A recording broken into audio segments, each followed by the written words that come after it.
Day, I'm minding my own business when I hear her quietly sniffling over on the computer. I asked her what was wrong, but she didn't want to tell me, so I let it go, but decided to keep an eye on her. A few minutes later, I discovered what was happening. Someone was harassing not only her, but also all the other kids playing on whatever server she was on. This kid, we'll call him Little Shithead, or LS, was saying shit about how he was going to rape my 8-year-old daughter. She told him how old she was hoping he would stop, how he was going to hack in her IP and steal all her info, swearing profusely, remember, this is a game for kids, etc., etc. By this time, I got my fiancée involved, and she was also obviously quite upset at what a little shit this kid was being. We realized that our daughter had been recording the entire incident, and a plan began to form. I started by Googling LS username. There were several hits immediately, the most interesting of which involved a page where he was publicly applying to be a mod for a server on Minecraft. I was able to learn a lot about this little POS. He claimed to be 15, likes hockey, used to live in Toronto, but now lives in Florida. But the bombshell was easily his Skype contact info. It was literally first name dot last name. I know your name now, you little shit. So I head over to Facebook and search for the name. Nothing. On a hunch, I searched for just the last name, while narrowing my results to only the state of Florida. Several dozen hits. So I have to start combing through each one until I find what I was looking for. A middle-aged man with the same last name, whose profile indicates he was born in Toronto and now lives in Florida. I found your dad, you little shit. So I sent him a message on Facebook asking if he had a son named First Name who goes by his username on Minecraft. That confirmed I had the right guy. So my wife begins telling the dad everything that LS was saying to my daughter, and we sent him the recorded video as proof. Radio silence for a few days. Then we got the message back. LS had his computer taken away from him for the entire summer, and had also been lying about his age. He was only 11, I think. His parents were fucking livid with him, and he surely hated the next few months of his life. No one fucks with my daughter. Cousin asked for my old laptop, then tried to make me buy her accessories too. A little context. I'm 23F, and my cousin, also 23F, has always had a very I deserve everything attitude. I've tried to be nice over the years, but she has this annoying habit of taking favors way too far. A few weeks ago, she texted me asking if she could have my old laptop. I don't use it anymore, it's just sitting in my closet, and I figured why not? I told her she could have it. Then the next message popped up asking if I could also buy her a laptop case and a mouse, because the one she had was ugly. I literally stared at my phone for a solid minute and told her no.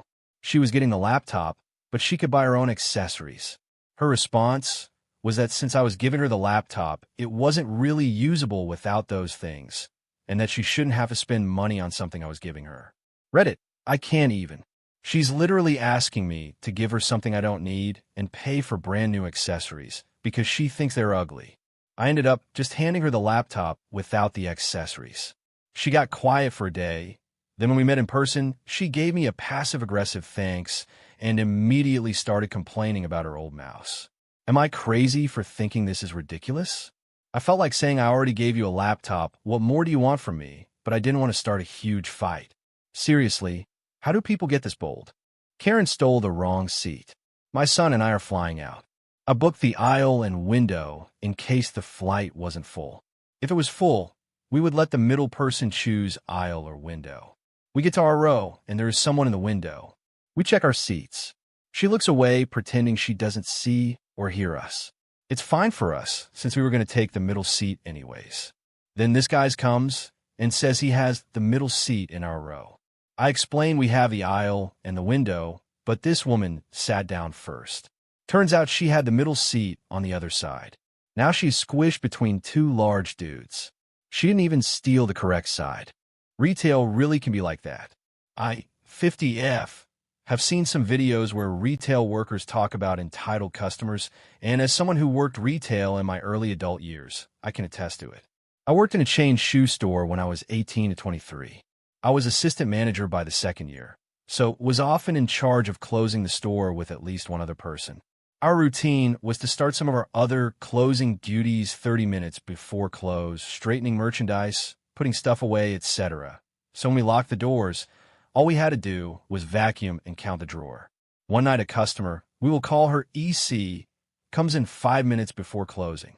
I politely let her know that we close in 5 minutes, and she says, "No, you close when I am done, and you can't make me leave."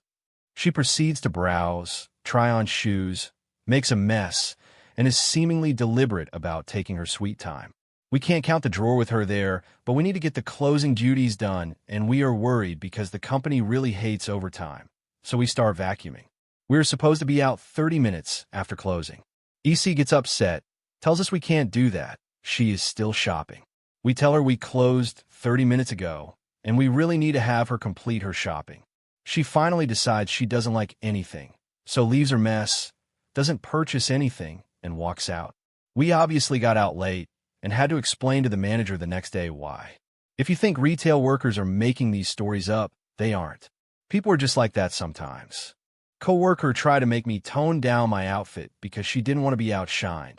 Spend hours picking a bold outfit from the mall for a business meeting. It's a function kind of that happens every 6 months where there are clients and the whole staff. I showed what I brought for the function to everyone who were asking, "What are you wearing?" But then one of my coworker asked me to tone it down, so I wouldn't outshine anyone, basically outshine her. I smiled, and I had made up my mind that I will wear it anyway. Function went perfectly. Clients and leadership noticed my work and appreciated, not her jealousy. Sometimes the best response to entitlement is just doing your thing. Parent leaves baby in her car, acts like I'm the problem. So today, I saw a baby left alone in the car while I was in the grocery parking lot. I couldn't risk it. How was I supposed to know how long the baby had been in there, or what could happen? So of course I called the police.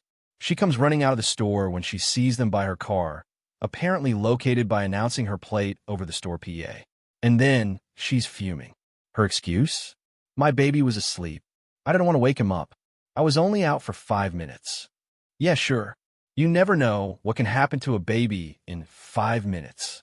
But what really got me was the nasty looks she kept giving me while the officer was reprimanding her, like somehow this was my fault. The nerve! Some people really think the world revolves around them, even when a baby's safety is at stake. Highly entitled neighbor. My husband, 67Y, Mike, unfortunately has been diagnosed with Alzheimer's disease and has great difficulty with his speech. He has a hard time getting his words out to express himself. Our former neighbors started renting out their property about 2 years ago. Our current neighbors have been there approximately 6 months. Their lease directs that they're responsible for their own lawn care. We own a very nice zero-turn mower. Mike absolutely loves mowing our lawn. We have met them, and they have been made clearly aware of Mike's diagnosis and difficulties. At the beginning of the mowing season a few months ago, the neighbor, Sue, 70Y/F, saw Mike cleaning our mower. She walked right up to him and said, "Hey, Mike, we don't have a mower, and we're thinking you could mow our yard when you mow yours. We'll buy the gas for ours." Not a word about paying for his effort and time, or the wear and tear or maintenance on the mower. No mention of what happens if there's damage to the mower on their property. Nothing beyond paying for their gas. Mike's response was a few stutters, but he couldn't form a response. This nutty Sue then knocks on my door and informs me to remind Mike to begin mowing her lawn each time he mows ours because he just agreed to do it for the cost of gas for theirs. I gave a rumbling laugh and set her entitled ass straight. No one takes advantage of my husband. Entitled neighbor tries to claim to my delivery package is theirs. Thank you everyone who has said, get Ring Cam and security cameras. I already have security cameras on my property that send my phone footage whenever motion detecting sensors detect suspicious activity. I got home for work a little while ago and got a notification that my package was almost here. I go to wait for my delivery, and when I get there, the truck is there. The driver knows me, and as I'm signing for my package, my entitled neighbor storms over, but keeps a distance and demands the package the delivery driver has. If you've read my past stories, this is the same neighbor who has a restraining order on her for me. She tried having her sister and her sister's kids trespass on my property, etc. She hasn't learned her lesson. The driver tells her that it's not her package, and he can't give her the package. She continued to demand the package, saying if she doesn't get given a shield, just storm over and grab it. I tell her if she takes another step forward, she's breaking the set number of how close the restraining order says she can get near me. She doesn't care and marches over then screams, "Because of you, I'm separated from my husband and heading for divorce." I told her if she hadn't acted the way she's been acting towards me, her husband wouldn't be doing such a thing because he grew tired of her entitled behavior. She eventually went off back to her house. Update: I got the delivery driver's name and number so they can prove they witnessed neighbor break the restraining order, then say I call the police. The last thing I heard while being outside a few minutes ago was a loud scream of, "I didn't break any fucking restraining order." Update: the next morning, August 30th, 2025. I went down to my mailbox, and entitled neighbor's husband walks over. He's not on the restraining order, and the loud scream she did was her yelling at the police. As a result, she got herself arrested for breaking the terms of the restraining order, assaulting an officer, and for resisting arrest. She just tried to call him a few minutes earlier asking for bail, but he told her he's not paying for that. Update: September 4th, 2025. The wife has been sentenced to 1 year and 210 days in prison, with her receiving a year for assaulting the officer who said she was under arrest. Resisting arrest, she was given 60 days, and for breaking her restraining order, she got 150 days. The judge also was told how her husband was seeking a divorce and said the divorce will be handled after her jail sentence. Upon her release, she is to be transferred to her next of kin to stay there under ankle monitor until the divorce trial. My autistic coworker just cried in my arms. Saddest day ever. Today, my coworker walked into work, and he kept hovering around my desk, but looking really gloomy. And I mean like cartoon gloomy, hanging his head and whimpering. So I asked him, "What's up, Brian? Have you eaten?" He suddenly got down onto the floor by my desk and actually started to cry. He told me his cat, who has been with him since he was 11, Brian is in his 30s, died today, and that was his last living family member. I immediately put my arms around him, and this poor man just curled up in like an almost fetal position and sobbed in my arms like he's never ever cried his whole life. He kept repeating, "Kitty's gone, and I don't have Kitty anymore." I toughed it out and didn't cry the whole time, including when I and another coworker walked him home, and my other coworker stayed with Brian to have dinner and watch a movie with him, because he knows Brian likes Pokemon, and he likes Pokemon too. But now I'm at home and bawling my eyes out too. That was genuinely the saddest thing I have ever had to do. Poor Brian. He must have loved that cat so much. Neighbors said my driveway was public parking. I came home late one evening and found a random car parked across my driveway, completely blocking my garage. At first, I thought maybe it was a delivery driver or someone who got lost, so I knocked on my neighbor's door to ask if they knew whose car it was. Turns out it was his son's. My neighbor casually says, "Yeah, he parks there sometimes. It's just a driveway. Not like it's your private property." Excuse me? The concrete slab directly connected to my house that I shovel in the winter, pay taxes for, and need to access my garage somehow. That's public parking? When I told him he needed to move the car because I literally couldn't get in, he rolled his eyes and muttered, "You're being dramatic. It's just one night starred." Asterisk, he acted like I was the entitled one for asking to use my own driveway. Needless to say, the car was gone after a little back and forth, but now I'm keeping an eye out. I can't believe some people genuinely think they're owed space on your property just because it's convenient for them. I don't understand why my girl, who is a freaking angel, has to go through so much crap. Just venting here. Gonna be long. My girlfriend of 3 years is 25F, and she's genuinely an angel. I have known her since we were 4 and 5. From the start, she was sweet as can be. I know I'm biased, but you really don't meet many people like her. But yet the person who puts the most good into the world seems to get the least out of it, and it starts right from her childhood. When she was 4, her mom became very ill. She then passed when she was 15. Less than a month later, her dad had a new girlfriend. My girl then went on her dad's work computer to print schoolwork and had to find albums of her father out for dinner, on weekend trips, cheating for years while her mother was ill. He had them all thinking he was working so hard to help pay for the medical stuff. She called them out, and they kicked her out. So at 16, she moved into a car.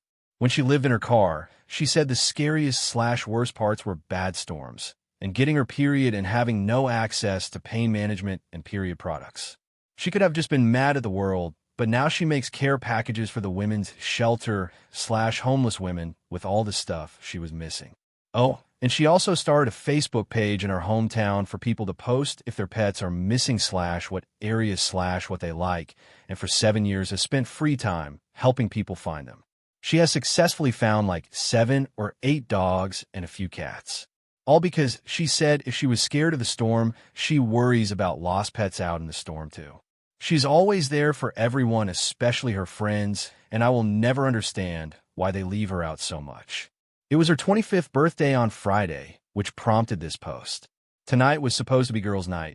She set up the whole living room/kitchen, baked all her friends' favorite cakes.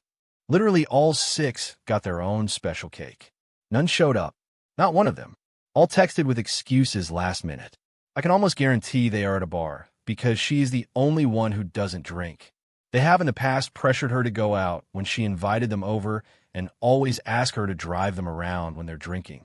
She is genuinely such a sweetheart. I told her I was having a bad day at work, and she showed up to my office 2 hours later with fresh baked cookies. She laid all the chocolate chips out in smiley faces. She does stuff like this for everyone whenever she can, but nobody does it for her. Except me, of course, LOL. She also works so hard but consistently is knocked down. She can never seem to get anywhere at all in her career, which thankfully I can support both of us financially, but it's more about her passion. She has so much to give and no one will give her a shot, and I don't get it. It just drives me crazy, but she deserves good things. But bad things just follow her. Her brother is on drugs, and he's violent and angry constantly, and every time she tries to visit, he ends up screaming in her face and making her cry. Her grandma has dementia and doesn't know who she is. Obviously, her dad doesn't reach out, and that's all she had after her mom passed. She recently got diagnosed with PMDD and is suffering. Hardly anything is working, and it's just the little things that constantly seem to go wrong. All she wanted for her birthday was this specific pink floral dress. We order it, comes in on the day, and they accidentally sent XL, and she's XS. Too late to get resent. She had a big audition recently, and of course, out of all the girls invited, she's the only one the casting director forgot to send script to. She called her agent like 4 times that day and got it 30 minutes prior because the CD was busy. Everyone else had over 24 hours to prep, and she had 30 minutes. Like seriously, why can't something good just happen to her? All she has is me. I don't believe any of her friends are true friends. I can see she's starting to wear down a bit. She has always been so positive and motivated, and I can see that's changing. I don't want her to change. Entitled guest threatened my career over pasta at a charity event. I'm a 32F chef. I work in a restaurant, but also get hired for big events, weddings, galas, fundraisers. These jobs aren't like restaurant service. Everything is decided weeks before. The menu, portions, prep. We don't just freestyle dishes for whoever asks, because it throws off service and breaks contract. Anyway, I was running plating at a charity gala last 2 weeks ago when this woman, maybe mid-40s, dripping in designer clothes, waves me over and demands truffle pasta. It wasn't on the menu. I told her politely the menu was set and I couldn't make her something different. She didn't hesitate to get angry immediately. Told me a real chef makes what the guest wants, then added, "You're just the help with a fancy knife set. Don't act like you're above me." That one hurt more than I expected. I've been in kitchens over a decade. I've worked insane hours, burned myself, lost sleep, dealt with constant stress. And she boiled all of that down to just the help. But I bit my tongue and kept working. She didn't stop, though. She kept coming back to me during service, complaining louder each time. At one point, she cornered me, telling me I'd ruined the vibe and that she'd make sure I never worked another gala again. People actually overheard because she was raising her voice. I felt so small, like I wanted to disappear. It got heated enough that my sous chef had to step in. Thankfully, the event coordinator had my back. They told her straight up I was doing my job as contracted and she was out of line.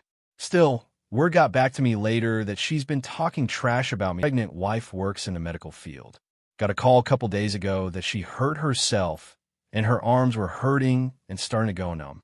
She said she talked to her DR and was waiting for them to call back. I told her let me know if I needed to come get her or not. An hour later, she says they told her it is probably nothing, but she wanted to go home. I go to pick her up, and when I get there, she's in tears and can't move her arms and can't feel/move her fingers. As we walk outside, I told her we're going to ER. We get to ER, and between work and ER, she can no longer feel her legs, and they're uncontrollably spasming every 3 to 5 seconds. They call Med Alert or something like that. Crew, and they lift her out of the car and onto a stretcher. We go inside, and they check her out and do ultrasound and say baby is fine, strong heartbeat. A couple hours later, they get her into an MRI and check out her spine, C&T.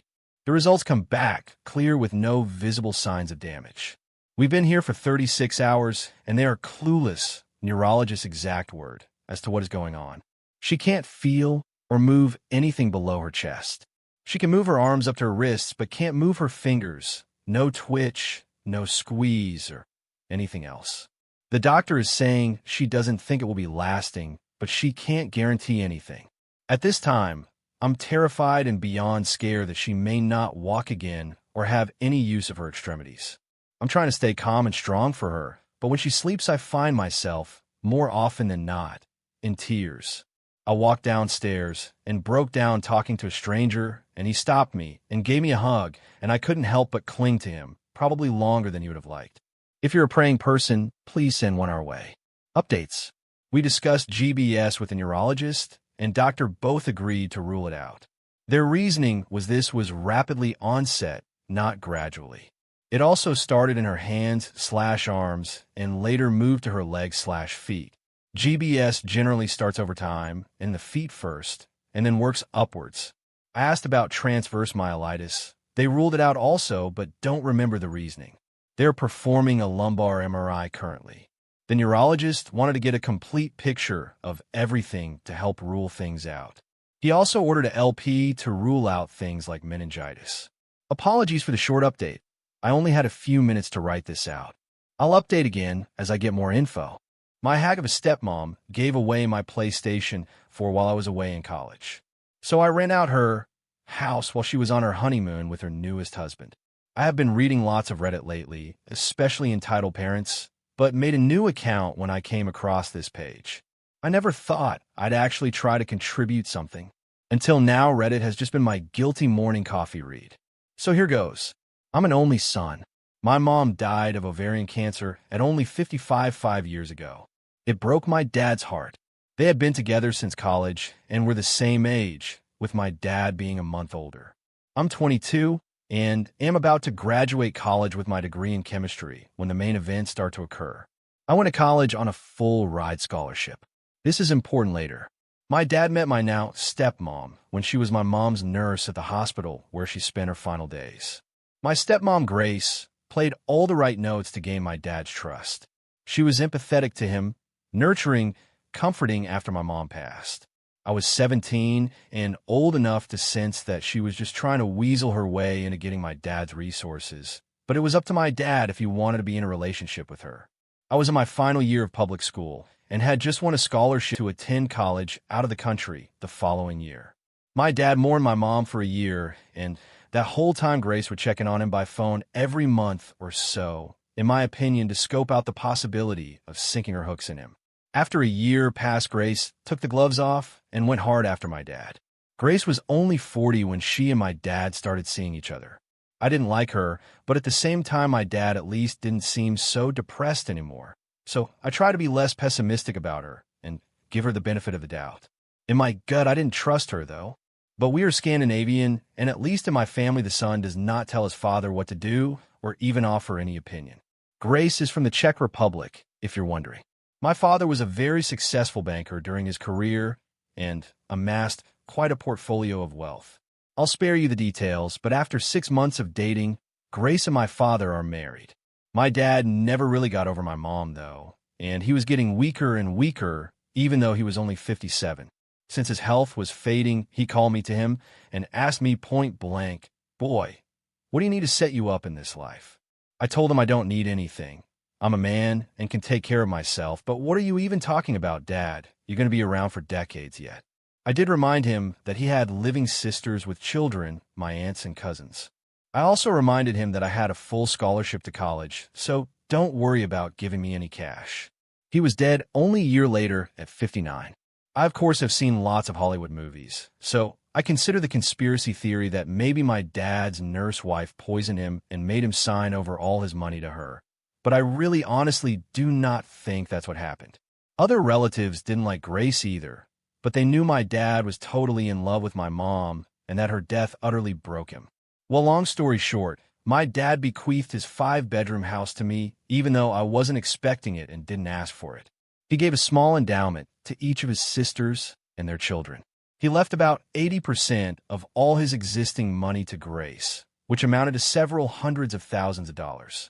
My dad ignored me because he's generous to a fault and still gave me several tens of thousands of dollars, which were of course very useful to me.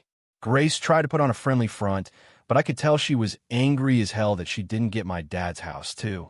That belonged to me, and I had the legal papers to prove it. She was especially mad because we live in an extremely upscale and trendy location, and houses are hard to come by and easily sold for massive profit. During the first few months after my dad's death, I had the nauseating, creepy experience of knowing that Grace was trying to feel me out to see if I might be into a little relationship with her. Gross. She still stayed at the house, though, because over the last 3 years she had gotten used to living there and acting like she owned it. And even though I officially owned it, I was always away at college and only visited my dad's old house once every couple of months, and even then it wasn't to see Grace, but to see my cousins who lived just a few miles away. I downplayed the fact that it was really my house, and over the months, I think Grace gradually forgot that she really had no legal right to the house. She probably believed that sooner or later, because I never asked her for any of the hundreds of thousands of my dad's dollars that she now had, that I was somehow independently wealthy and would just give up my house to her. I knew I'd eventually hydrogen bomb this TCH when she started dating some new guy only 5 months after my dad was in the ground. And one time, when I came home from college after graduating, she and her new boyfriend, some sleazy-looking D-bag named Ivan, who was only a few years older than me, were acting like I was a guest in my own house and that they owned it. I played along. Grace told me she gave away my PlayStation 4 to Ivan's cousin because I'm too old to play with video games. I don't even know this mother asterisk her, and you give him my PS4 to give away to some other SH*T, who I also don't know? I quickly changed all my network passwords that same day. I smiled, but I knew what I had to do eventually. She also said that she and Ivan were getting married because I just can't mourn your father forever. I have to move on with life. I tell her that I graduated college and already secured employment with a local firm, and will soon find a new place to live. She looks thrilled, especially the part where it looks like I'll soon have a new place to live. Then in a patronizing way she tells me, "You always have a place in our house, though. You are welcome to stay whenever you please." Thanks, Grace. Really generous of you. What I really say is that I will probably have a new place in 3 months. She says that is wonderful because she intends to go to her homeland to have a wedding with Ivan and afterward have her honeymoon. She assures me it's a local affair, otherwise I'd invite you, honey. And anyway, I know you're so busy. I congratulate her. She asked me if I can watch the house for her. Watch my own house? Sure. What I really say is, of course, I will take care of the house. I am careful to not. She and her D-bag fiancé, who I am 100% sure is only there for Grace's money, go on their trip, and I immediately put out advertisements in rental websites offering to lease my house. I hire movers and have all of Grace's furniture and possessions boxed up and put into a storage rental facility. I retain all of my parents' furniture that they have stick views. I rent it to a wonderful young family, a barrister and a schoolteacher wife and their 2 preteen children.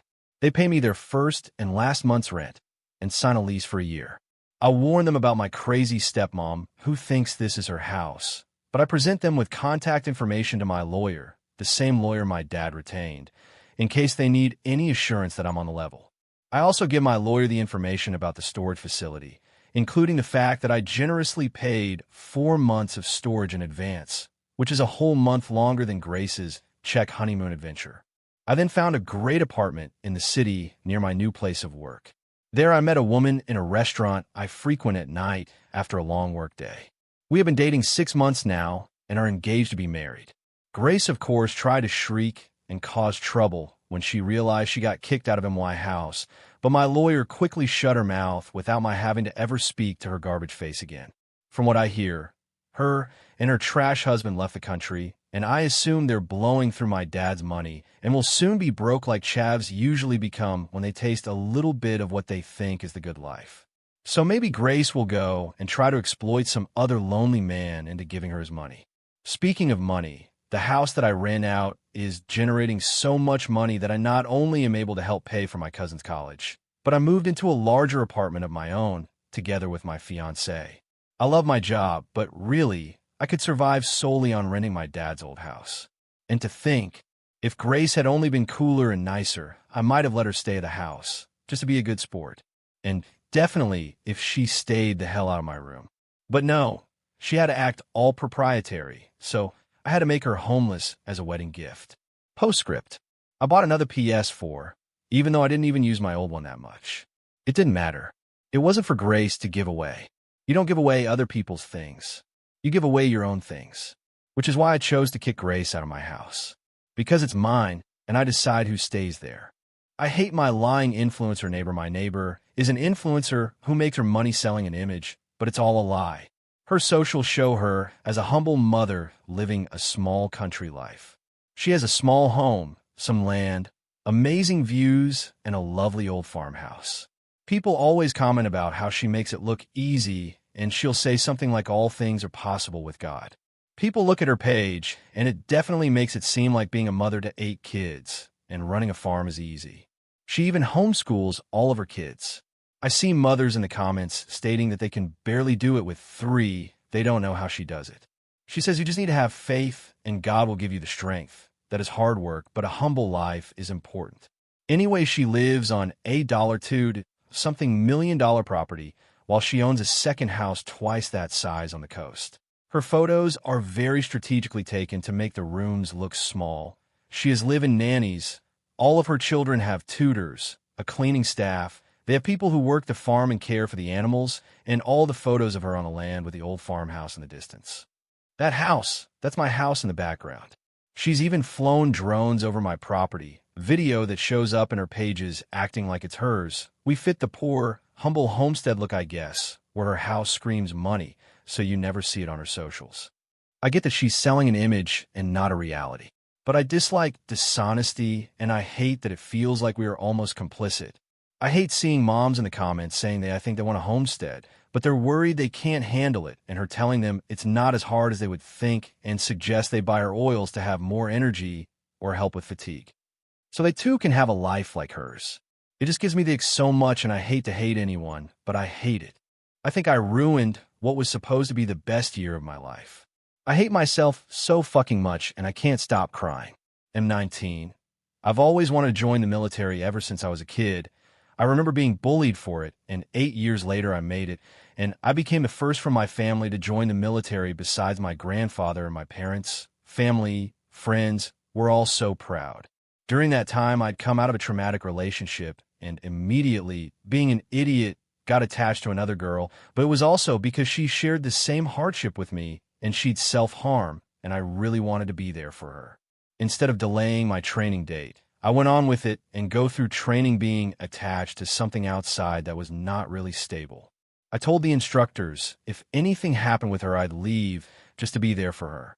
Over time, it became worse and worse, her mental health, and I decided to leave to be there for her, and I did. My parents were heartbroken, and my mom told me she saw my dad broke down in tears for the first time in their marriage, knowing his only son had given up his dream for a girl.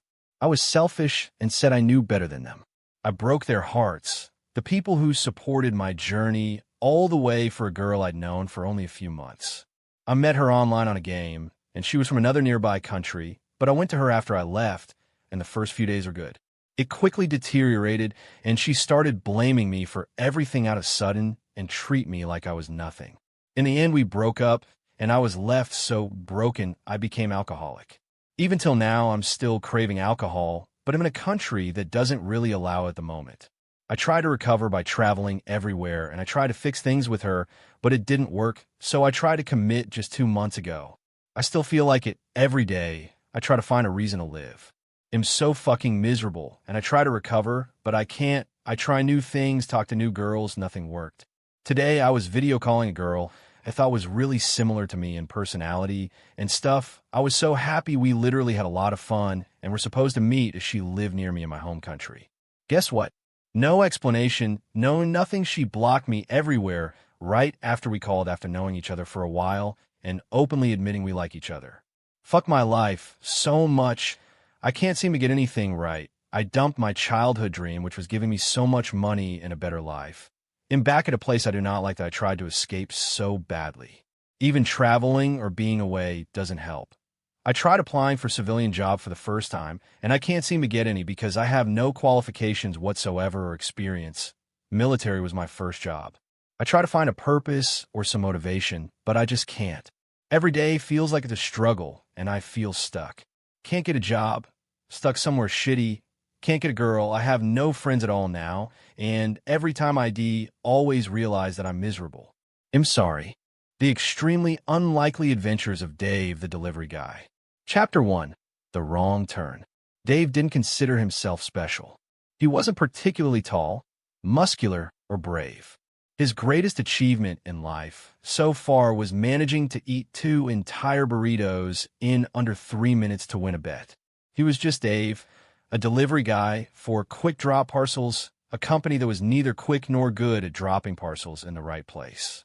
On a Tuesday morning, the kind of Tuesday morning where even coffee felt too tired to do its job, Dave was driving his beat-up white van across town with a single mission: deliver a package to Mrs. Henderson, 43 Pine Street.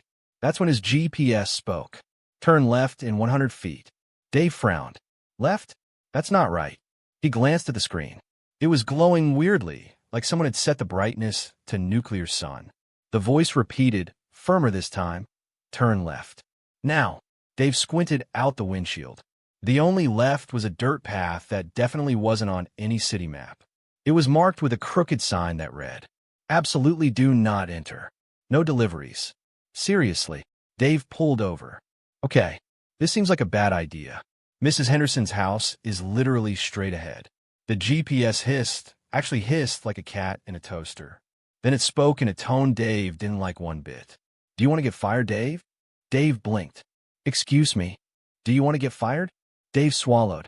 He had no idea why, but suddenly the threat felt real. Like the GPS knew about his manager, Mr. Crenshaw, who once threatened to replace Dave with a robot drone that won't eat hot Cheetos in the van. So, against every ounce of better judgment, Dave muttered, fine, but if I get murdered by forest goblins, I'm blaming you. And he turned left. The dirt road stretched ahead, lined with trees that looked like they hadn't seen sunlight since dinosaurs roamed. His van bounced over potholes big enough to swallow a small child. The package in the back thudded with every bump. After about 5 minutes, Dave began to regret every decision he had ever made in his life. And then he saw it. At the end of the road was a massive, ivy-covered gate. Beyond it, what looked like a crumbling castle. His GPS chimed cheerfully. You have arrived at your destination. Please deliver the package to Lord Thistlewick III. Dave slammed the brakes so hard his half-eaten burrito launched into the windshield. Lord, what now? The GPS purred.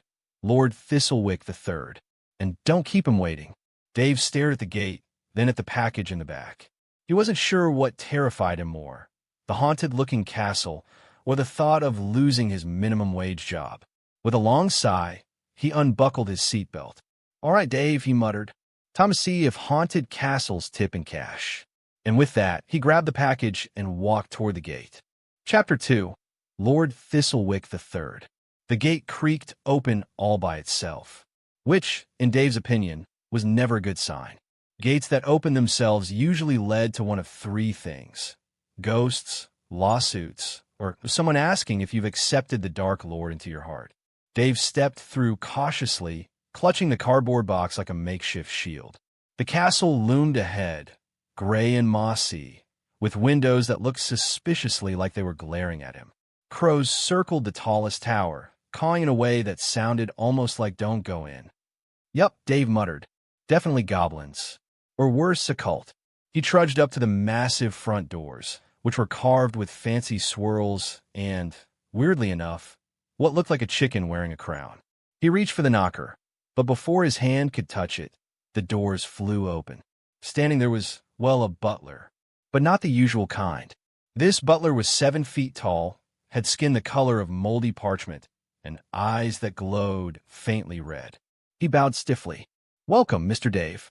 His lordship is expecting you." Dave blinked. "He is—" The butler nodded. "Of course. No one escapes the GPS. Right?" Dave said slowly, deciding not to ask. I just have a package." He held up the box like proof that he wasn't here for a seance. The butler stepped aside. "This way." Inside, the castle was a weird mix of spooky and oddly cozy. Candlelit chandeliers dripped wax onto velvet carpets. Suits of armor lined the hall, except a few were missing heads or arms. A massive portrait of a cat wearing a monocle stared down at Dave as he walked. Finally, the butler led him into a grand dining hall. At the head of the table sat a man dressed in a velvet robe, wearing a powdered wig that looked like it hadn't been washed since the 1700s. "Ah!" the man cried, leaping to his feet. "The delivery boy has arrived." Dave blinked. Yep, that's me. Dave the delivery guy. Here's your package." He set the box on the table. The man clapped his hands. "Marvelous. At last, my destiny has arrived." Dave scratched his head. "Destiny? It's literally a cardboard box. Might be socks. Could be vitamins. Could be socks and vitamins if you're into healthy ankles." The man ignored him, tearing open the box with the dramatic flair of someone unwrapping Excalibur. Inside was a rubber chicken, bright yellow, squeaky. The man gasped as if he had been handed the crown jewels. He lifted the chicken high above his head. "Behold, the sacred fowl returns to Lord Thistlewick III." Dave stared. "Dude, that a $5 gag toy from a joke shop." Lord Thistlewick whirled toward him, eyes blazing. "Silence. This artifact has been in my family for generations. With it, I shall reclaim my throne." Dave raised a hand. "Quick question. Throne of what?" "The local chicken coop." The butler hissed. Thistlewick's wig nearly fell off as he pointed dramatically. "You dare mock the prophecy? You, delivery boy, have been chosen to join my quest." Dave took a cautious step back. "Okay, no. I'm just here to drop boxes and maybe steal mints from the front desk. Quests are above my pay grade." But before he could leave, the GPS in his pocket buzzed. "Dave," it whispered. "Stay. This is only the beginning." Dave groaned. "Oh, fantastic. My GPS is in on it too." And so, against every ounce of sanity, Dave found himself sitting at a long, creepy dining table while a possibly insane lord stroked a rubber chicken like it was a priceless relic. Chapter 3. The Quest of the Sacred Fowl. Lord Thistlewick slammed the rubber chicken onto the dining table with a squeak so loud it echoed off the stone walls. "This, my good man," Thistlewick declared, "is the sacred fowl of destiny. With it, I shall finally overthrow the tyrant who has usurped my birthright." Dave blinked. "Birthright of what, exactly?" "The kingdom of Featherwick." Thistlewick cried. "Is that a real place, or did you just make that up?" The butler hissed like a boiling kettle. Thistlewick raised the chicken dramatically. "You question the prophecy." Dave held up both hands. "Look, I'm just trying not to get written up at work, all right? My manager thinks a clipboard is a personality. If I don't get back on time, I'll get another lecture about delivery integrity." But the GPS in his pocket buzzed again. "Dave," it whispered, "you must go with them." Dave groaned. "Seriously? You're siding with Wigman and his squeaky bird?" The GPS said nothing, but Dave swore it gave off a smug glow. The butler suddenly shoved a cloak around Dave's shoulders. "There, you are now the delivery knight, sworn to protect the sacred fowl." Dave looked down at himself.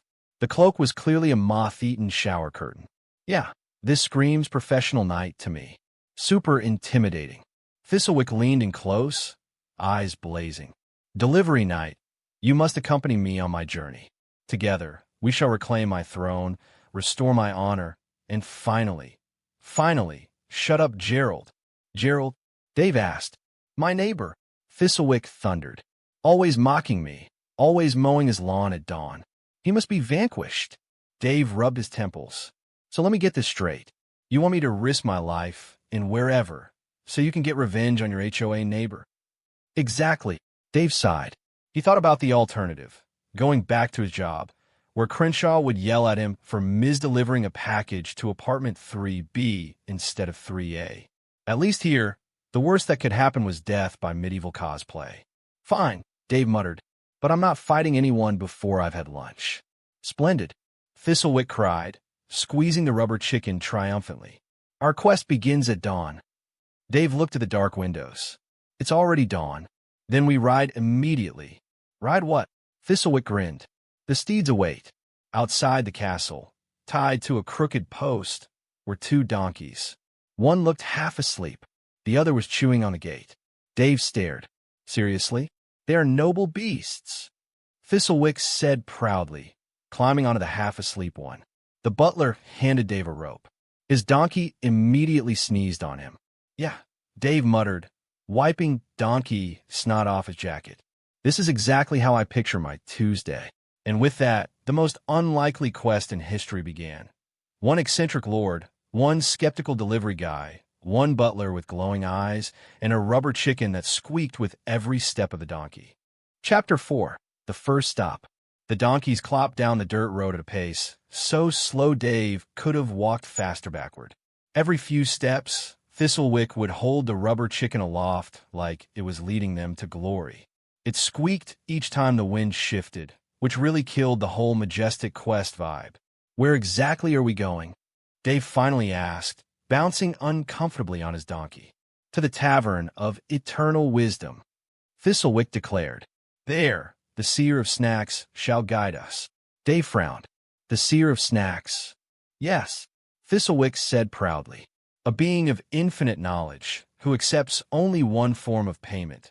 Nachos. Dave groaned. Of course. Why wouldn't it be nachos?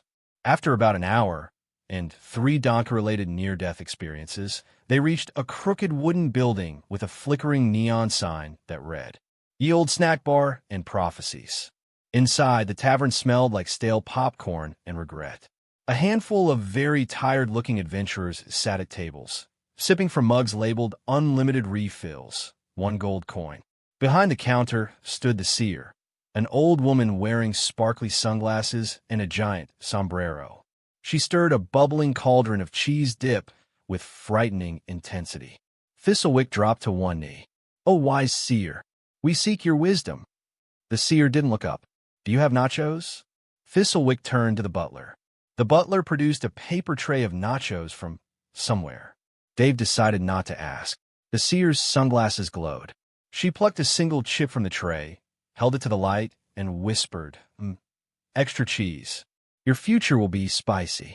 Dave raised an eyebrow. That's your prophecy? Spicy. The seer pointed at him dramatically, nearly flinging cheese across the room. You doubt the seer of snacks? Dave held up his hands. No, of course not. I totally believe nacho-based fortune-telling is the most reliable system. Way more accurate than my horoscope app. The seer nodded, satisfied. Then she leaned in close to Thistlewick. To reclaim your throne, she intoned, you must pass 3 trials. The trial of courage, the trial of wisdom, and the trial of... She paused for dramatic effect. Karaoke? Dave nearly fell off his stool. Karaoke? That's a trial now. The seer shrugged. Hey, it destroys more souls than any battlefield. Thistlewick bowed low. We accept your trials, noble seer. Dave groaned into his nachos. Oh good, just what I needed. A death sentence by off-key singing. The seer slammed her ladle into the cheese dip. And so it is written, the first trial awaits you in the forest of mild inconvenience. Dave muttered, that sounds like my entire life. Thistlewick grinned. Onward, delivery night. The sacred fowl shall guide us. The rubber chicken squeaked in agreement. Dave shoveled the rest of the nachos into his mouth. I already regret everything. Chapter 5. The Forest of Mild Inconvenience. The Forest of Mild Inconvenience wasn't terrifying. It wasn't even particularly creepy. It was just annoying. The moment Dave stepped inside, his shoe got stuck in some mud. Not deep mud, just enough to make a gross squelch sound and soak his socks. Brilliant, Dave muttered, yanking his foot free. Branches hung too low, constantly poking him in the face. The path twisted just enough to trip him every 30 seconds. And, worst of all, there was an endless swarm of mosquitoes that ignored Thistlewick and the butler, but treated Dave like a free buffet. Why are they biting me and not you guys? Dave swatted at his neck. Thistlewick, riding smugly on his donkey, raised the rubber chicken. Because you, delivery knight, are chosen. The sacred fowl has deemed your blood the tastiest. The chicken squeaked, as if in agreement. Dave groaned. Fantastic. The prophecy is basically mosquitoes love this guy. The butler suddenly stopped walking. His glowing eyes narrowed. We have arrived at the trial of courage. Dave looked around. What here? It's just trees. The ground shook. From behind a bush emerged a squirrel. A perfectly ordinary, fluffy-tailed squirrel. Except this one wore a tiny golden crown and carried a toothpick like a spear. It chattered furiously at Dave. Thistlewick gasped. The Squirrel King, guardian of the first trial. Dave blinked. You've got to be kidding me. The Squirrel King leapt onto a stump, puffing out his chest. He squeaked in a voice so high-pitched it sounded like a rubber balloon being let go. The butler translated solemnly. He demands single combat. Dave's eyes widened. What? Me versus a squirrel? That's not courage. That's pest control. Thistlewick wagged a finger. Do not underestimate him. The Squirrel King has defeated many knights with his fury. The Squirrel King twirled his toothpick menacingly. Dave rubbed his temples. This is my life now. Fighting rodents for honor. He crouched down, ready to shoo the squirrel away. But before he could, the creature darted forward with lightning speed, whacking Dave's shoe with its toothpick. Ow! That actually stung. Dave yelped, hopping backward. The squirrel chattered triumphantly. Fight back, delivery knight. Thistlewick cried. Dave glanced around. He had no sword, no shield, only the snack bag he'd stuffed in his jacket pocket. With a sigh, he pulled out a peanut butter granola bar. Here, your majesty, Dave said, tossing it on the ground. The Squirrel King froze. He sniffed the bar. Then, with a squeak of pure joy, he scooped it up and scampered away into the trees. The butler's eyes glowed brighter. You have passed the trial of courage. Dave blinked. Wait, that counts. I didn't fight him. Courage is not always about violence, Thistlewick said gravely. Sometimes it is about knowing when to share your snacks. The rubber chicken squeaked like applause. Dave shook his head. This quest is ridiculous. Onward, Thistlewick declared, pointing dramatically toward the trees. The trial of wisdom awaits. Dave groaned. Wisdom? Oh, I'm definitely failing that one. Chapter 6. The Trial of Wisdom. The forest of mild inconvenience thinned into a small clearing. In the center stood a rickety wooden table. On the table sat a single jigsaw puzzle box. Dave squinted. Oh no, no. Please don't tell me this is the trial of wisdom. Thistlewick nodded solemnly. Indeed, the puzzle of eternal insight. None may proceed without solving it. Dave walked closer and picked up the box. The picture on the front was of a duck wearing sunglasses and riding a skateboard. The title read, Extreme Cool Duck 1,000 Pieces. Dave groaned. This is my nightmare. Do you know how long 1,000-piece puzzles take? Days. Weeks. I don't even have the attention span for a crossword. The butler's glowing eyes flickered. You must complete it before sundown, or the quest fails. Dave looked at the sky. The sun was already halfway down. Great. Perfect. Nothing like extreme puzzle stress to really spice up a Tuesday. Thistlewick pulled a chair from somewhere Dave didn't even ask anymore, and sat grandly. Worry not, delivery knight. I shall supervise. Dave muttered. Yeah, because nothing screams helpful like a guy in a wig eating trail mix. He dumped the pieces onto the table. They scattered everywhere. The donkeys immediately started trying to eat the corner pieces. Dave spent the next 20 minutes flipping every piece right side up. His frustration level hit critical mass around piece number 47. This isn't a trial of wisdom, he snapped. This is a trial of who has the patience of a saint. Thistlewick leaned in. Patience is wisdom. Dave pointed at him. Patience is also how people get conned into pyramid schemes, so I'm not sure I buy that. The butler suddenly loomed over the table. His glowing eyes narrowed. You are missing something. Dave frowned. What? No, I've got all the pieces. The butler slowly shook his head. Then he reached into Dave's jacket pocket and pulled out a puzzle piece shaped like a rubber chicken. Dave stared. Why was that in my pocket? The rubber chicken squeaked. With a sigh, Dave fit the chicken-shaped piece into the puzzle. Immediately, the puzzle glowed, the pieces snapping together on their own. In less than 5 seconds, the full image of Extreme Cool Duck appeared. The seer of Snack's voice echoed faintly through the trees. Gnarly. The glow faded. The puzzle box vanished. Thistlewick leapt to his feet. The trial of wisdom is complete. Dave slumped in his chair. I literally did none of that. The puzzle solved itself. Ah, Thistlewick said, patting his shoulder. True wisdom lies in letting others do the work. The rubber chicken squeaked again, as if to say yep. Dave buried his face in his hands. I hate this quest so much. Come, delivery night. Thistlewick cried. Only one more trial remains. The trial of karaoke. Dave groaned so loudly it scared a bird out a nearby tree. Chapter 7. The Trial of Karaoke. The forest of mild inconvenience gave way to a strange clearing bathed in glowing light. In the middle stood a wooden stage, complete with velvet curtains, disco ball, and 2 giant stone speakers carved with runes. A neon sign flickered overhead. Trial of Karaoke, one night only. Dave stopped dead. Nope, absolutely not. I don't sing. Not in the shower, not in the car, and definitely not in front of you weirdos. Thistlewick's wig fluttered dramatically in the breeze. Delivery night. This is the most sacred of all trials. To sing is to bare your soul. Dave pointed at the stage. To sing is to embarrass yourself in front of ancient karaoke gods. Not the same thing. The butler's eyes glowed brighter. The stage awaits. Refuse, and a sacred fowl will abandon you. The rubber chicken squeaked, almost like a warning. Before Dave could argue, the speakers boomed with a voice that rattled the trees. Welcome, contestant.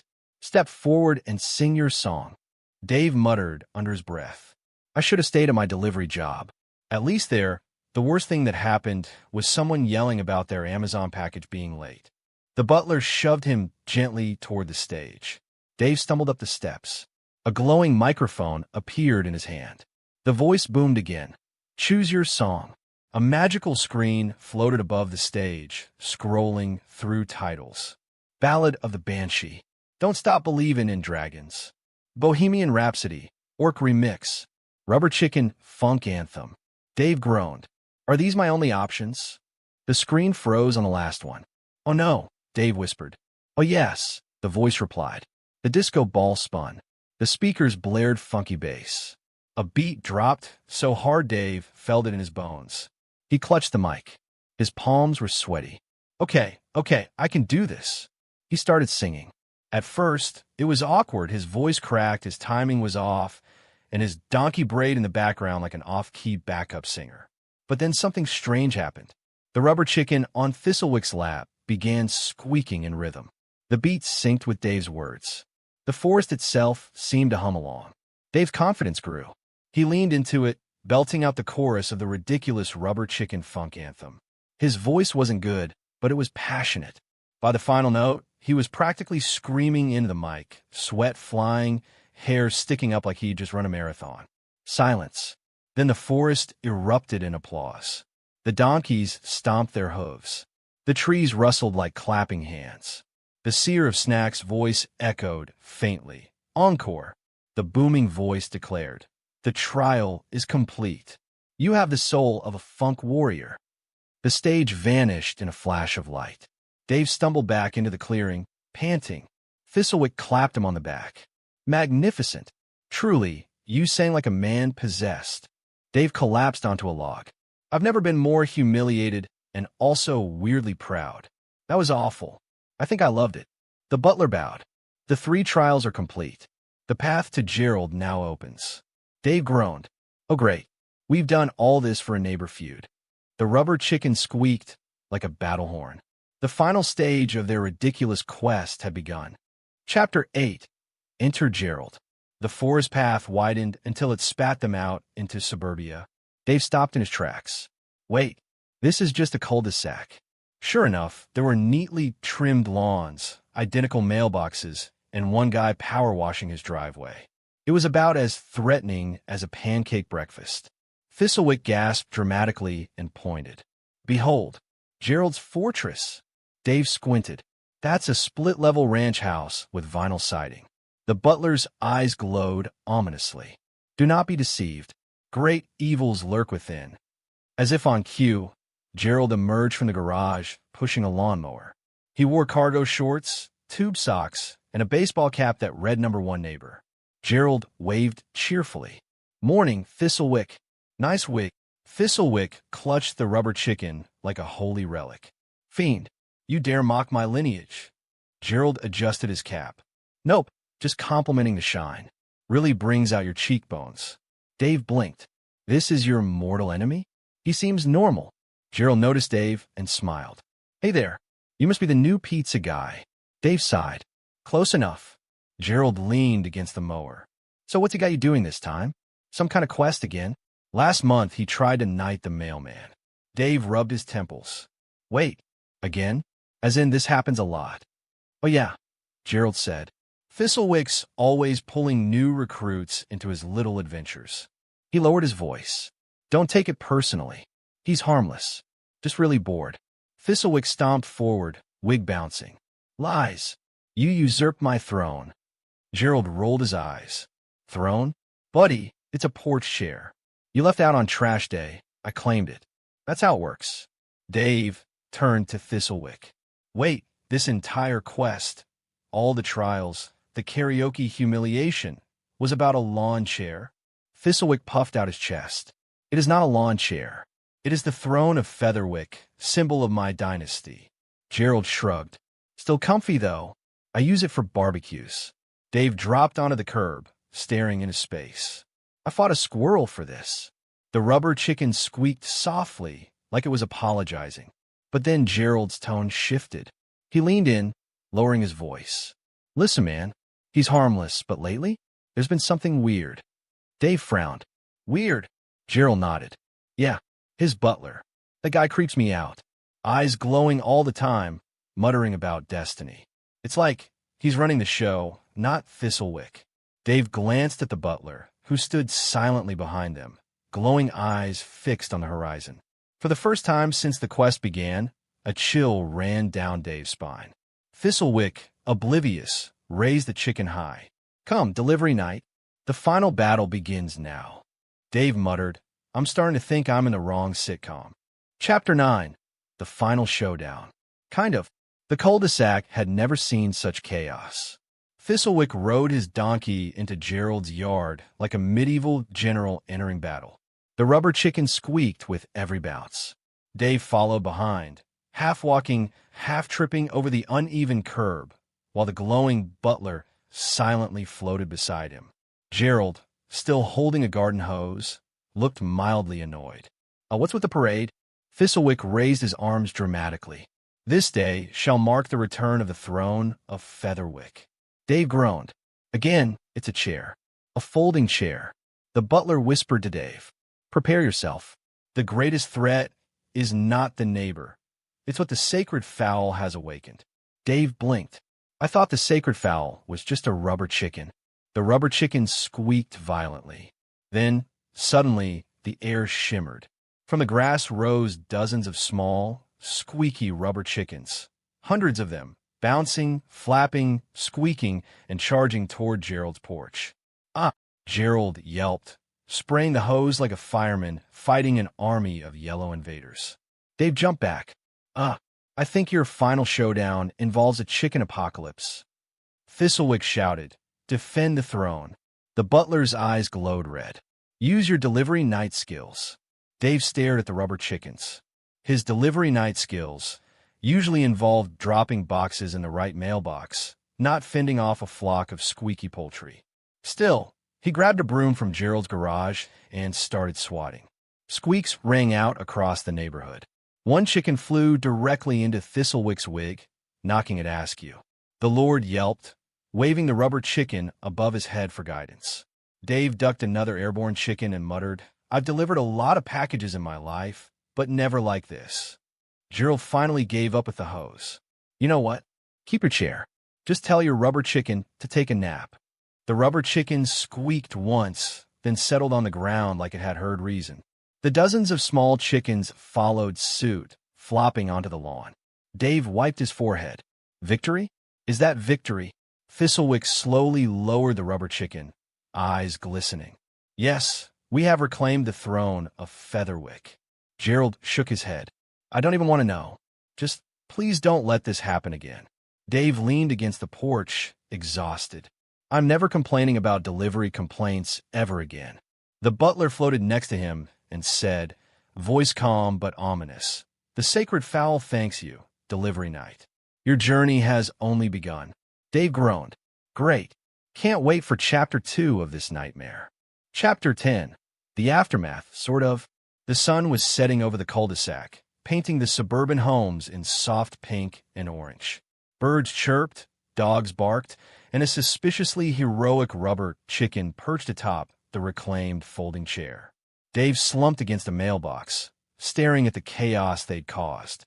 Lawn gnomes were scattered, flower beds trampled, and Gerald was somewhere muttering about filing HOA complaints. Thistlewick adjusted his wig. "Delivery night, we have triumphed. The throne of Featherwick is restored, my honor reclaimed, and my destiny fulfilled." Dave gave a long, slow clap. "Congrats. Really? I think I need therapy now." The butler floated beside them, eyes still glowing faintly. "There's one last matter." Dave groaned. "Of course there is." The butler gestured to the rubber chicken, which squeaked solemnly. "The sacred fowl must return to its resting place, deep within the forest of mild inconvenience, where it can await the next chosen hero." Dave blinked. "Next chosen hero? You mean someone else is going to have to go through all this madness?" Thistlewick nodded solemnly. "Yes, and perhaps they will be braver, wiser, and—" Dave groaned, "and better at karaoke than me." "Got it. Can we just walk the chicken back before I collapse?" With great ceremony, they marched the rubber chicken back through the forest. The squirrels bowed as they passed. The trees seemed to whisper congratulations, and a single mosquito politely flew past without biting Dave for once. Finally, the chicken was placed in a hollow tree stump, surrounded by tiny, glowing mushrooms. It squeaked one last triumphant squeak, then went still. Dave flopped down on the grass. "I did it. I survived. I think I deserve a nap and maybe a burrito." Thistlewick clapped him on the shoulder. "Indeed, delivery night. You have done well. Your name shall be sung in ballads and maybe local taverns for generations." Dave groaned. "Please tell me that's just a metaphor." The butler's eyes dimmed. "Perhaps, but legends are born in the strangest ways." As they left the forest, Dave looked at Thistlewick and the glowing butler. "So, what now?" Thistlewick raised the rubber chicken high, now safely tucked under his arm. "Now we wait. Wait for the next prophecy, the next hero, and perhaps the next delivery guy." Dave rubbed his face. "I think I'll retire first. Maybe start a YouTube channel, Surviving Rubber Chicken Quests 101. The butler's eyes glowed faintly one last time. A wise decision for now. The trio walked back toward the van. Dave climbed in, put the key in the ignition, and muttered, "I swear if the GPS buzzes again, I'm throwing it in a river." The rubber chicken squeaked softly, like a final farewell. And with that, Dave the delivery guy drove off into the sunset, slightly bruised, completely exhausted, and with a story that no one, not even Gerald, would ever believe. Epilogue. The legend lives on. Weeks later, the cul-de-sac returned to normal. Lawns were repaired, mailboxes straightened, and Gerald finally stopped muttering about weird medieval cosplay nonsense. But in the forest of mild inconvenience, the rubber chicken sat silently in its hollow stump, waiting. And somewhere, Dave Parker uploaded a video titled, "How I Delivered a Package to a Rubber Chicken and Survived." It went viral. Dave shook his head. I guess some adventures are just unavoidable. The rubber chicken squeaked once more, faintly, as if saying, until next time. The cycle of ash and dawn. Prologue, the first death. The smell of iron and smoke filled Riven's lungs. He staggered, clutching at the wound in his chest. His vision blurred. His ears rang with the sound of swords clashing and people screaming. What's happening? His knees buckled, and the cobblestones rose up to meet him. The last thing he saw was the blue sky, beautiful, endless, and cruel. Then everything went black. Chapter 1. The Awakening at the Gates. Riven gasped. He wasn't dead. He was standing before a pair of massive gates, carved with runes that glowed faintly in the daylight. Guards in polished armor stood watch, their spears gleaming.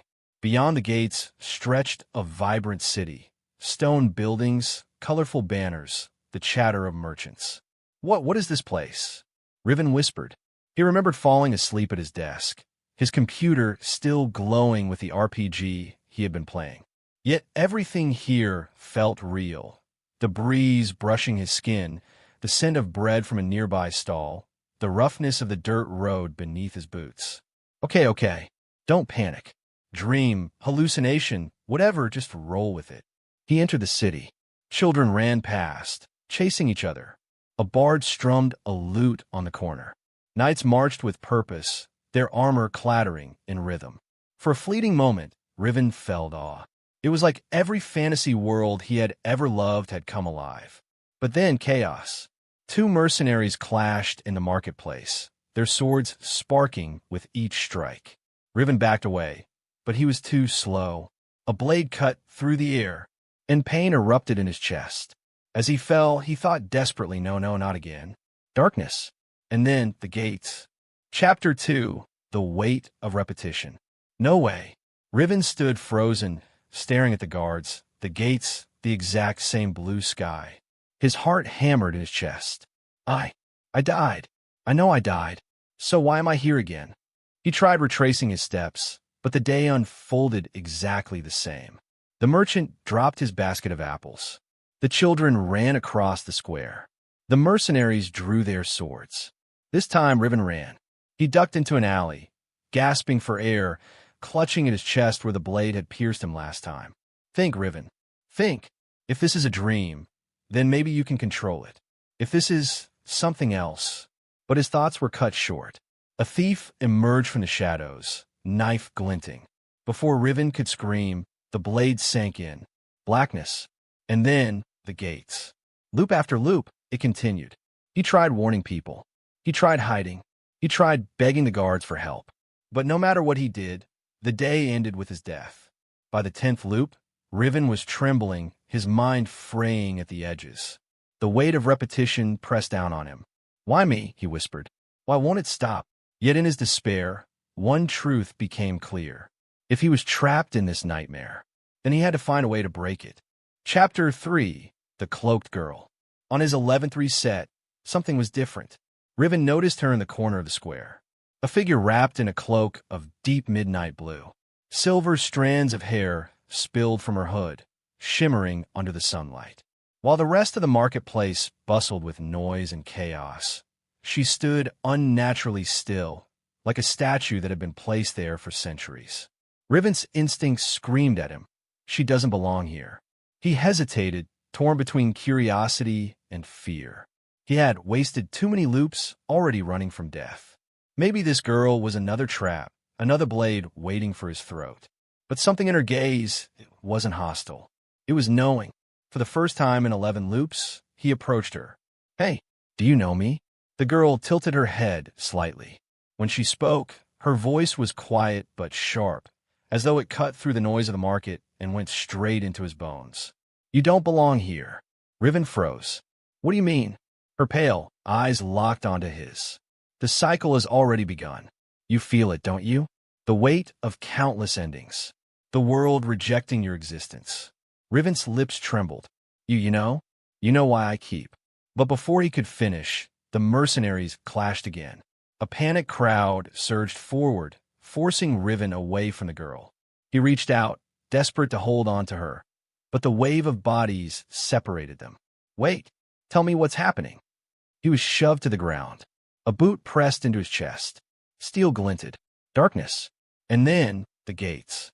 This time, however, Riven's heart was racing not with despair, but with determination. She knew. The cloaked girl knew. If he could just reach her again, maybe he could finally find answers. Chapter 4. Pieces of the Puzzle. The next several loops were dedicated to one goal, reaching her. Riven memorized every detail of the market. Where the fruit carts would tip. Where the mercenaries would draw their swords. Where the guards would shout. Every death had given him knowledge, and now he used it like stepping stones across a raging river. On his 17th attempt, he slipped through the crowd just as the first clash of steel rang out. He grabbed the girl's wrist before she could vanish. "You're not leaving this time." The girl didn't resist. Her eyes studied him carefully, as though weighing his very soul. "You've lasted longer than most," she said softly. "That means you've begun to learn." Riven's voice cracked. "Please just tell me. Why am I stuck in this nightmare? Why can't I die for good?" The girl turned, leading him away from the chaos as if she already knew every step he'd take. They slipped through alleys until they reached a quiet chapel, its stained glass windows glowing with muted colors. Inside, her voice finally dropped the cryptic tone. "There is a relic beneath this city, an artifact born from greed and bound with blood. Its curse traps time itself in a knot. Everyone is bound to it, but you're different. The world pulled you here because you are an anomaly, a stranger." Riven's chest tightened. "So, if I destroy it, the cycle ends?" The girl nodded once. "Yes, but do not mistake me. The relic is protected. It feeds on despair. It will try to break you before you can break it." For the first time since the nightmare began, Riven felt a spark of hope. Finally, he had a goal. "Then tell me how to find it. Tell me how to fight it." The girl's pale lips curved into something between a smile and a warning. "You'll need more than courage. You'll need allies. And you'll need to endure deaths far worse than you've known." Before Riven could ask her name, the chapel doors burst open. Black-armored soldiers stormed in. Their eyes glowed with a dull red light, like puppets with strings pulled by some unseen hand. The girl whispered quickly, "Survive this loop, and I'll tell you more." But survival was easier said than done. The soldiers' blades flashed. Riven ran, heart pounding, through corridors of stained glass and falling rubble. He fought with whatever he could grab: candlesticks, stones, broken wood. But in the end, as a spear pierced through his back, he collapsed to the cold floor. Darkness, and then the gates. This time, however, his lips were curved in a grim smile. Because now he had a clue. Chapter 5. Despair and Resolve. The city was no longer a wonder. For Riven, its beauty had soured into a cage of stone walls and repeating horrors. The same laughter of children, the same merchants, the same mercenaries clashing in the square. It all rang hollow. He had seen it too many times. He had died too many times. Every reset dragged heavier than the last. His mind was a battlefield of memories that no one else carried. To them, the day was always new. To him, it was a weight of 30 deaths pressing down on his chest. By the 30th loop, his eyes were sunken, his steps heavy. The once thrilling sights of the marketplace blurred into background noise. His hands trembled when he picked up an apple from a merchant's stall, knowing in one way or another, this day would end with blood. The cloaked girl's words echoed in his head. The relic feeds on despair. To reach it, you'll need allies. But how was he supposed to find allies when trust shattered so easily? He tried with the knight first, a stoic man named Ser Kale, whose eyes carried the weight of disappointment in his order. In some loops, Kale listened. In others, he scoffed. Once, Riven convinced him to escort him into the castle's outer halls. But Kale betrayed him at the last moment, stabbing him through the back. Reset. Then came the thief, a wiry woman with quick hands and quicker lies. Her name was Lyra. Riven promised her gold, freedom, a way out of the city once the loop ended. She laughed at his desperation, but sometimes she joined him. Sometimes she sold him out. Reset. And then there was the shopkeeper, a kind woman named Elira who sold herbs and poultices. Riven had warned her of dangers, saved her from stray blades, even taken wounds in her stead. In one loop, she believed him and paid with her life, struck down by a soldier meant for him. Reset. Each betrayal, each death, each scream seared itself into Riven's mind. He remembered them all, even though they did not. His allies' smiles one day and knives the next. Their laughter in one loop, their corpses in another. By his 40th death, Riven found himself sitting against a wall in the city's back alleys, knees pulled to his chest. His blade lay beside him, forgotten. His breath came in shallow, broken gasps. I can't do this anymore. He buried his face in his hands. He had no strength left. The relic was too well guarded. The soldiers were too strong. And above all, the crushing loneliness of memory, the knowledge that no one truly remembered him, was worse than any wound. Tears blurred his vision. Maybe it was better to stop trying, to just let the cycle consume him. But then he saw her, the cloaked girl. She stood at the alley's end, her silver hair glowing faintly in the moonlight. Her pale eyes regarded him without pity, without scorn, simply expectation. "You're giving up?" she asked softly. Her words struck him harder than any blade. Riven's lips trembled. "I've died more times than I can count. I've been betrayed, crushed, burned, stabbed, forgotten. Every time I think I'm close, it all slips away. I can't carry it anymore." The girl stepped closer, her presence filling the narrow alley. "Do you think you're the only one suffering?" she whispered. "This city is trapped. These people, your allies, your enemies, they all live in a cage and die without ever knowing why. They do not remember. But you do. That is your curse. That is also your strength." Riven looked up at her through blurred eyes. She leaned closer. "You alone can end this. That's why the relic shows you. That's why I watch you." Her words stirred something deep within him. The memory of Alira's smile as she handed him a loaf of bread.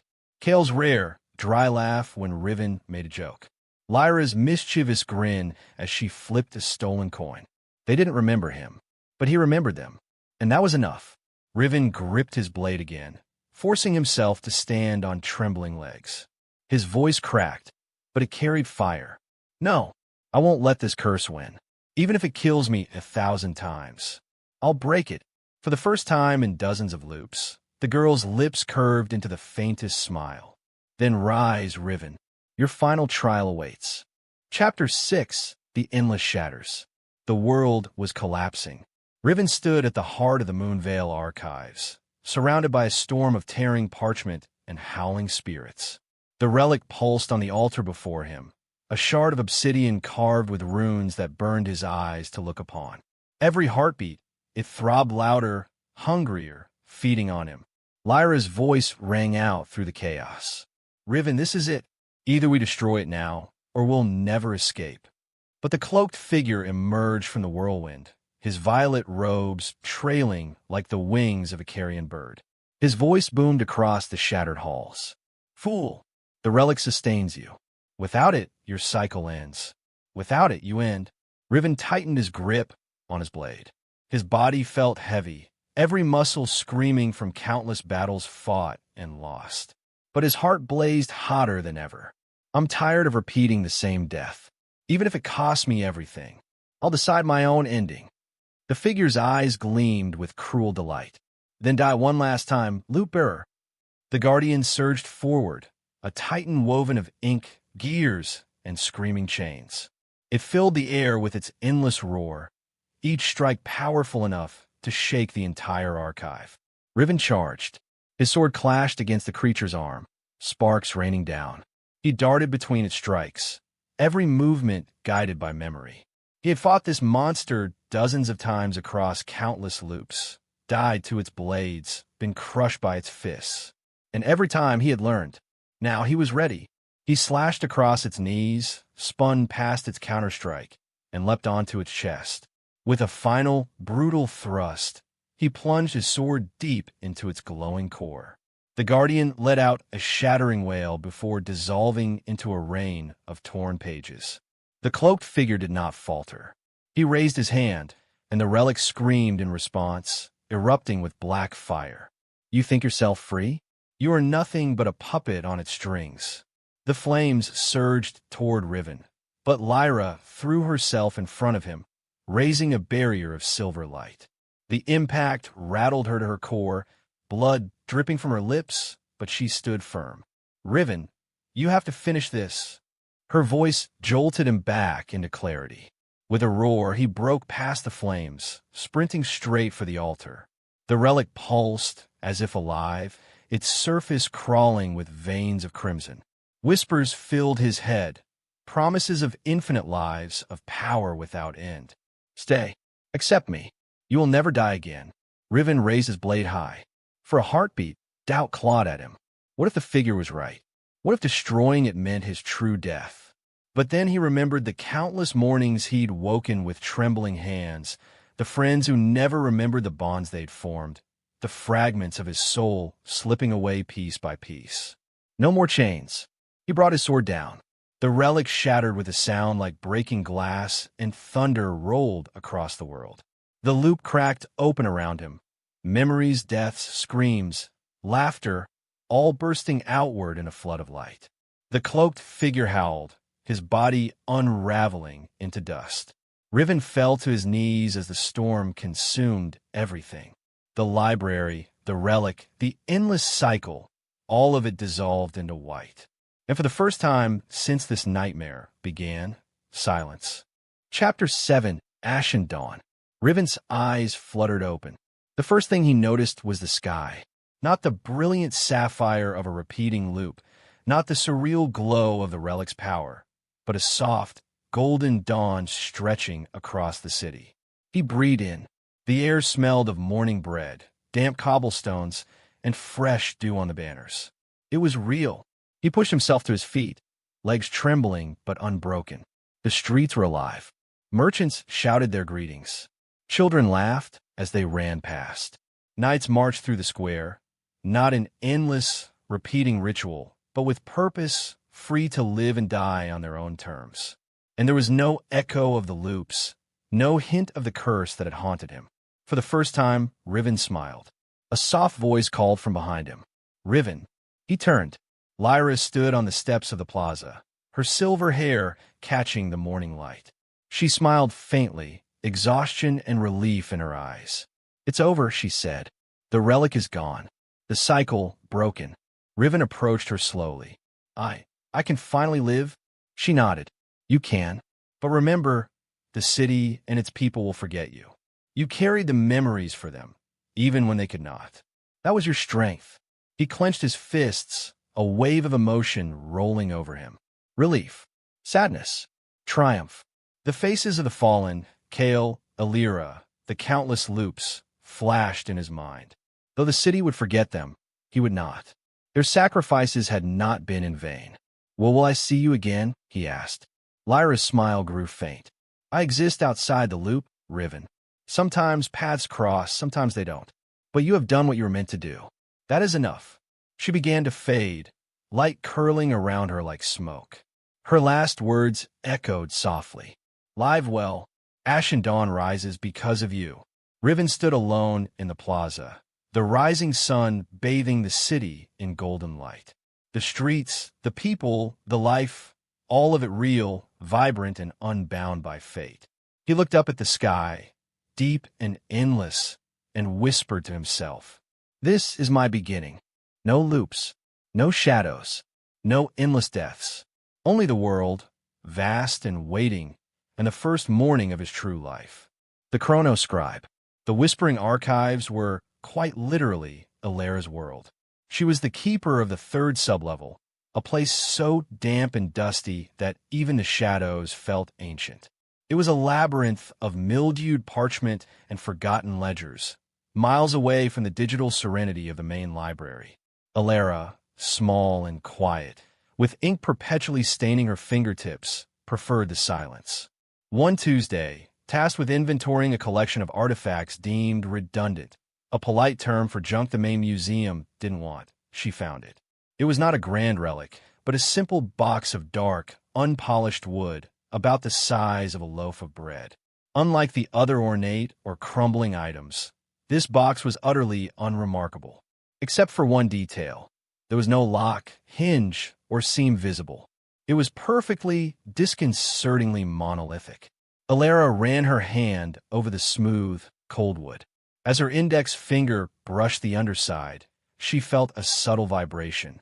She pressed harder, and a faint, almost invisible seam materialized along the top edge, accompanied by a soft, metallic click. A small, brass key, no bigger than her thumbnail, fell into her palm. The key felt heavy, like cold iron, and it pulsed faintly. She slotted it into the seam, and the lid sprang open with a breath of air that smelled of ozone and rainwater. Inside was no parchment or gold, but a mechanism of startling complexity. It was a hollow sphere of opaque, milky glass cradled in thin brass rings. Within the sphere, a fine, glittering black dust, like pulverized obsidian, floated in organized spirals, yet it obeyed no laws of gravity or physics she knew. Engraved around the brass rings, in a language she didn't recognize, was a single, repeating word, chronoscribe. She tentatively touched the sphere. The moment her skin connected, the archive room vanished. Alara was no longer standing among the dusty shelves. She was standing in the exact same spot, but the shelves were gone, replaced by smooth, polished white walls. Before her, a man in a stark, unfamiliar uniform was arguing with a woman in a heavy, fur-lined coat. Their voices were audible, but strangely flat, like sound traveling through water. Alara couldn't understand the words, yet the emotion, a cold, frantic urgency, was painfully clear. The man pointed toward a massive, cylindrical structure in the corner of the room, far too large to fit in the current archive space. The woman shook her head violently. Then, with a painful snap of disorientation, the vision collapsed. Alara gasped, clutching the box. She was back in the damp, quiet third sublevel, the smell of mildew heavy in the air. The vision had lasted perhaps 10 seconds, but her heart was pounding. She looked at the sphere. The glittering black dust was still spinning, but a single thread of that dust, now silver, hung motionless in the center. It wasn't a time machine. It was a recording device. It hadn't sent her anywhere. It had shown her a historical echo of that exact location. Fascinated and terrified, Alara began to experiment. She learned that by holding the chronoscribe and concentrating on a date or event associated with the archives, a grand opening, a major fire, a state visit, the sphere would glow, and the echoes would play out like silent, three-dimensional holograms. She saw the construction of the archives in 1850, mortar being mixed, stones being laid. She saw the first royal carriage pulling up to the main entrance. She saw a quiet moment for 1942, a young soldier reading a letter by the faint light of a desk lamp. The scribe was history, unfiltered, raw. 2 days later, the stakes escalated. She activated the scribe, requesting an echo from 2015, simply to verify a minor ledger transaction. The familiar shimmer began, but instead of focusing on the ledger, the echo focused on the door to the third sublevel. She watched, chilled, as an echo of a tall, cloaked figure stood outside the door, a figure she had never seen, and certainly not in 2015. The figure didn't look into the room. They looked directly at her. The echo figure raised a hand and pointed a long, silver finger right where Alara was standing now. The echo dissolved instantly. Alara knew two things. First, the chronoscribe was not limited to showing known history, and second, someone or something knew she had it. The figure was an observer, not a participant. She slammed the lid shut. Within the hour, the security alarm blared on the ground floor, a place almost never accessed. The observers were here. Alara grabbed her satchel and the scribe. She had to flee through the labyrinthine lower levels, ducking through abandoned service tunnels that smelled of earth and rust. As she ran, she frantically checked the bottom of the wooden box, searching for any other inscription. Hidden beneath the felt lining, she found it, scratched roughly into the wood. The scribe is a mirror for the past. But be warned, to know the past is to invite the future's watchers. They guard against its misuse, for its ultimate function is not to observe, but to divert. Divert. What did that mean? Alara found a temporary hiding spot in an old maintenance pit. The sounds of shouting guards and the observer's calculated, purposeful steps echoing above her. Heart hammering, she held the scribe, no longer seeking a specific date, but demanding a general truth. She needed to know what the observers were diverting. The sphere glowed with a frantic, pulsing energy. The black dust spun into a vortex, and the longest, most terrifying echo yet appeared. It wasn't a room or a single moment. It was a vast landscape in the future, a dry, cracked earth stretching to a horizon blocked by colossal, automated structures. And in the center of the view, she saw the colossal structure she'd glimpsed in the very first echo, the cylindrical tower. It wasn't just a building, it was a device. The echo figure, the observer, was there, now surrounded by dozens of others in the same uniform. They weren't stopping historical events. They were carefully, meticulously initiating them. They were performing precision surgery on the past to ensure that this future, a desolate, ordered world ruled by the cylindrical towers, came to pass. The observers were not protectors of time. They were architects of scarcity. The moment ended, leaving Alara shaking. They weren't trying to destroy the scribe's records. They were trying to recover their tool. She knew she couldn't fight them, not alone. She took out her phone and sent a coded message, a date, a place, and a cryptic 5-word warning to her only trusted friend, Liran, a notoriously skeptical historian who lived 1,000 miles away. Just as the message confirmed delivery, a shadow fell over the maintenance pit. A pair of polished black boots stood at the edge, and the cold, flat voice of an observer echoed above her. The artifact is designed to be hidden, archivist. Is not designed to be used. Alara looked down at the chronoscribe, its sphere still faintly warm in her hands. She had two choices: hide and be captured, or activate the scribe and try to divert their future. Part 2. The Countersurgeon. The observers stepped closer, the polished boots scraping softly against the concrete floor. Drop it. The temporal disturbance signature you just broadcast is inconvenient for our work. Alara didn't drop it. Her mind, usually occupied with cataloging ancient lists, was racing with pure instinct. She knew she couldn't outrun them, and fighting was impossible. The scribe's function was to divert. She needed to divert them now, in a way that wouldn't just affect her immediate location, but their entire operation within the archives. She focused on the year 1987. That was the year a specific, expensive electrical cable, the main power feed for the entire Western Wing, was laid through the maintenance tunnels below her. The observers had to be using that wing as a base. Alara didn't try to sever the cable. That would be too simple and too obvious. Instead, she concentrated on the original engineering blueprint for that year. She mentally seized a single instruction, a non-critical technical note buried deep in the margins, a specification for the maximum current tolerance of the relay connected to that cable. She imagined the number changing, increasing by a small but critical margin. The chronoscribe went silent. The black dust stopped spinning entirely. For one terrifying second, Alara thought it had broken. Then, the sphere didn't glow, it shrieked. A shockwave of cold air slammed into Alara's chest, throwing her back against the damp concrete. The observer, who had been lunging, stopped dead, his cloaked form rigid. Alara heard a sound that was impossible, the distant, high-pitched whine of overloaded machinery, followed by a chain reaction of popping and sizzling noises from the upper levels. She scrambled to her feet. The observer, clutching his head, was vibrating slightly. Temporal backflow. You activated the deviation core, he gasped, his cold voice cracking with genuine panic. The energy flux, it's disrupting our local anchors.